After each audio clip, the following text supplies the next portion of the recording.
Les indemnités kilométriques pour VTC, est-ce une bonne idée? Est-ce la meilleure idée pour toi en tant que personne? Est-ce la meilleure idée pour ton entreprise en tant que personne morale sous ta responsabilité? Quels sont les avantages et les contraintes de l'indemnité kilométrique? Que pensent les experts sur le sujet? Moi, j'ai déjà fait des vidéos là-dessus. Et tout à l'heure, suite à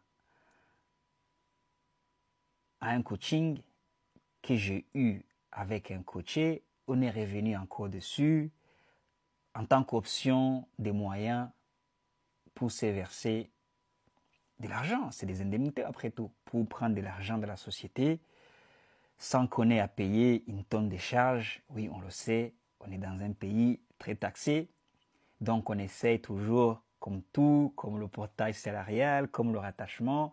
C'est pour ça que moi, je ne suis pas dans le jugement des gens, je ne suis pas dans la révolte pour dire au fait, un tel, pourquoi un tel fait ça, pourquoi un tel fait ça, pourquoi un tel ne fait pas ça. Je suis juste là pour apporter mon avis, mon expérience de 10 ans d'activité, qui s'est fait, quelles sont les conséquences, quels sont les avantages à tirer de tout ça. Et moi, les indemnités kilométriques, ça fait partie, je dirais, des bêtes noires pour tuer ton business. Si après, toi, faire du business de VTC, tu ne le vois pas tant que à long terme, tu veux juste faire un coup et partir sur autre chose, pourquoi pas? Mais si tu pars du principe, comme le coaché que je viens d'avoir, tu as envie de te développer, tu as envie d'avoir plus de liberté, tu as envie de le faire sérieusement et tu rêves grand, si tu optes pour l'indemnité kilométrique, fais-le mais de manière très brève. Limite, ne le fais pas. Fais-le 6 mois, fais-le maximum 1 an, mais sache que c'est aussi un coût pour ta société. C'est peut-être de l'argent qui rentre dans ta poche personnelle, mais c'est un coût pour ta société. Et j'aime toujours le dire, tu ne crées pas une entreprise pour te mettre en premier.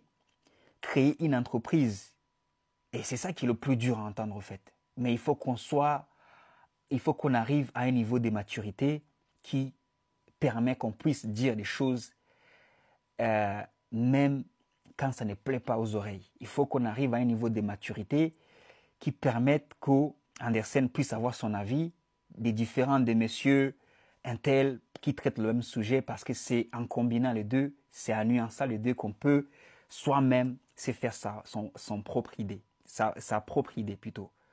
Donc, moi, les indemnités kilométriques, voilà, il y a du bon et du mauvais. Encore une fois, ça va être bon pour ta poche personnelle, mais ça va être très mauvais pour ta société. Prenons un exemple tout simple.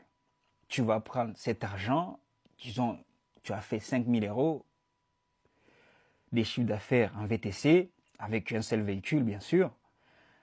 Tu vas prendre sur les 5 000 euros, peut-être 2 000 euros d'indemnité kilométrique. Sur ces 2 000 euros, tu vas enlever les charges de la voiture, tu vas enlever les charges du gasoil que tu payes personnellement, et tu vas enlever l'entretien du véhicule parce que voilà, tu utilises ton véhicule personnel, et dans tout ça, il te reste combien à la fin? Prends un stylo et écris. J'aime toujours le dire, je l'ai dit dans ma masterclass. C'est un exemple que j'ai mis, le guide complet du VTC, que j'ai tourné sur YouTube. Je prends, j'écris, toi aussi tu peux prendre et écrire en fonction de ce qui te vient à la tête, et vas-y avec tes chiffres. C'est pour ça d'ailleurs que on recommande que tout entrepreneur, avant de se lancer, il doit faire son prévisionnel, son business plan. Parce on le sait tous, parce que, comme on dit, les chiffres ne mentent pas. Et aussi, encore une fois, les chiffres, on peut les faire dire ce qu'on veut. Donc, essayer de faire dire ce que tu veux, mais de manière rationnelle, sur la base de tes formations que tu as reçues. Mais oui, on peut me pointer du doigt comme on veut, mais personnellement, moi, je suis là pour aider quelqu'un. Et des personnes qui ont un esprit aiguisé, qui ne sont pas là pour rechercher des gens qui vont dire ce qu'ils veulent entendre, ils peuvent le sentir, ils peuvent le capter. et c'est que je dois toucher, je les touche. D'ailleurs, je ne cherche pas à toucher tout le monde. Je ne cherche pas à convaincre tout le monde, je ne cherche pas à être aimé par tout le monde, mais il faut qu'on soit à l'aise avec le fait qu'on nous dise les choses qui sont pas dans notre entendement. Moi, d'ailleurs, je suis à l'aise aussi qu'on me dise que là, tu te trompes, je n'ai aucun problème avec ça. Quand même, je coach quelqu'un qui me dit, ah, là, ok, je ne l'avais pas vu comme ça. Je suis aussi en même temps pour donner, mais pour prendre aussi. Et je prends, et puis je note, et puis je vais vérifier, je vais me faire une idée, je vais mirer mon idée, et je vais venir encore une fois la partager toujours dans l'optique d'aider une personne à prendre les bonnes décisions. Les indemnités kilométriques, je reviens encore là-dessus. Est-ce que ça peut même être une option pour quelqu'un qui veut? Ça peut être une option fiable, crédible pour une personne qui veut développer sa société. Je ne crois pas. Voilà, je ne crois pas. On peut, comme tout, hein, c'est comme la micro-entreprise, on peut s'en servir au début, mais sur le long terme, c'est pas bon. Et même au début, limite. Alors, dans ces cas, qu'est-ce qu'on peut faire? Oui, il y a d'autres options. Il y a d'autres options. L'indemnité kilométrique est une option parmi tant d'autres pour sortir de l'argent de manière légale, bien sûr, de l'entreprise. Ça prendrait très long pour revenir sur les autres options. J'ai déjà fait des vidéos là-dessus. Là où je suis actuellement, c'est le bureau de ma société qui est dans mon garage chez moi. Donc, ma société loue ses bureaux. Ça, c'est une option. Si tu habites, on a la domiciliation. Si tu habites quelque part, donc tu peux sortir l'argent. Et tes charges téléphoniques, tout ça là, tes restos à midi, c'est les autres options. Un salaire, il faut le dire,